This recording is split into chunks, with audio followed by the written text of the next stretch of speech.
Hello and welcome to section 9.7, Solving Exponential Equations. This is the first part of section 9.7 that we're going to look at. Now I'd like to start by going back and reviewing some exponential equations you've already solved.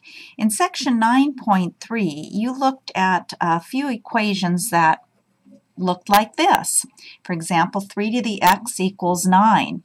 And we recognized that we could write these with the same base, and so we could have rewritten this as 3 to the x equals 3 squared.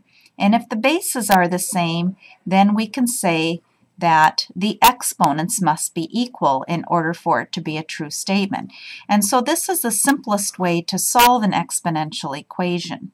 Now another one you might have taken a look at is something like 2 to the x plus 1 is equal to 4. It's a little bit more difficult than the previous example, and yet we can still use the same technique. We can write it using the same base. And so notice that this is going to be 2 squared. Now again, the bases are equal, so we can set the exponents equal to each other as well.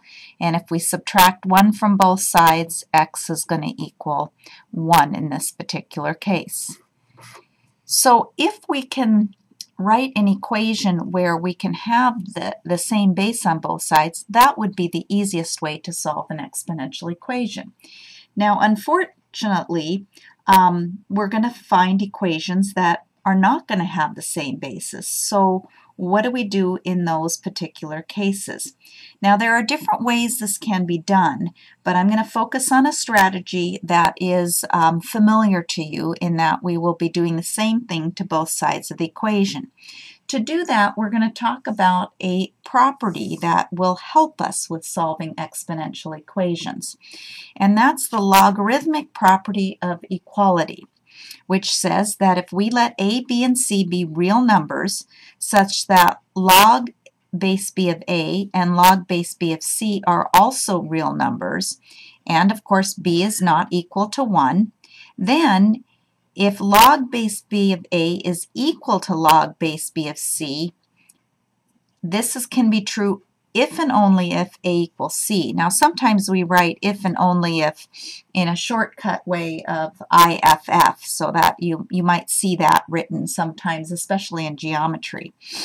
So the only way this can be a true statement is if the two arguments here are equal to each other. This property we're actually going to use in reverse. Now we've already talked about the fact that exponentials and logs are inverses of each other, so it makes sense that when we're solving equations we would use the inverse function to help us solve. So let's look at a basic example here. Suppose that I'm looking at 3 to the x is equal to 8. And I want to solve that particular equation. Now again, I can't use the same process we used up here because there's no way I can write those bases the same, at least not easily. So how can we go about solving it? Well, ideally we would like to be able to bring this exponent down because that's the variable, and we don't know how to solve for a variable when it's in the exponent. So the way we can do that is that we can take the log of both sides of the equation to help us solve it. Now by taking the log of both sides here, notice we are creating this property right here. In other words, we started out with 3 to the x equals 8. That's my a equals c, and I'm now choosing to rewrite it as log, and since there's no base written there, we assume it's the common log. Log base 10 of 3 to the x equals log to the 8. Now once I've done that, I can now apply my power property, which states that I can rewrite this as a product. X times log of 3 is equal to log of 8. And now that I have it as a product, I can just divide both sides by log of 3, because remember, log of 3 is actually a number. So I'm dividing both sides by a number. and I come up with the exact answer of x being equal to log of 8 divided by log of 3. Or if we wanted to write this as an approximate answer, then we would get x is approximately 1.89, and you could check that on your calculator. So again, you should be able to write answers in both forms, whether it be exact or approximate. Okay, so let's take a look at another example. Let's say that I want to solve 5 to the 2x is equal to 6.3.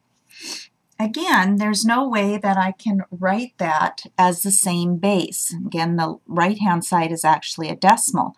But again, I'd start by taking the log of both sides and rewriting this as log of 5 raised to the 2x is equal to the log of 6.3. Again, using the logarithmic property of equality to do that. So now, again, I can apply the power property, which allows me to take the 2x to the front and write this as 2x times log of 5 is equal to log of 6.3.